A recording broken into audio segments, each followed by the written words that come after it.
Author Harper Lee is dead at age 89. She was best known for her top-selling book, To Kill a Mockingbird. Earlier, I talked to Herald-Tribune arts editor Susan Rife about her legacy. So, Susan, the death of Harper Lee really leaves a hole in the literary world. How do you think her legacy will be remembered? Well, she is really such an extraordinary gift to American high school students, I believe, because her book is one of the very few things that I think that people remember with fondness from what they were required to read growing up in school.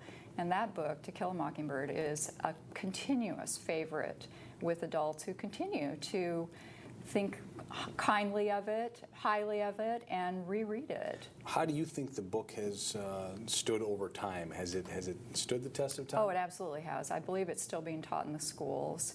And young people love it, older people love it. Everybody who's been exposed to it since it was published in 1960 seems to have really enjoyed the book. Now, I know she was really shy pretty much throughout her life, especially with the press. But do you think that this second book that came out last year, did that in any way taint what she was doing as an author? I don't think so. Go Set a Watchman is the book that came out last year. And a lot of people who are very fond of To Kill a Mockingbird didn't want to read it at all after the reviews came out because it casts Atticus Finch in a much darker light than To Kill a Mockingbird did. But I've read it. I feel like I was required to read it.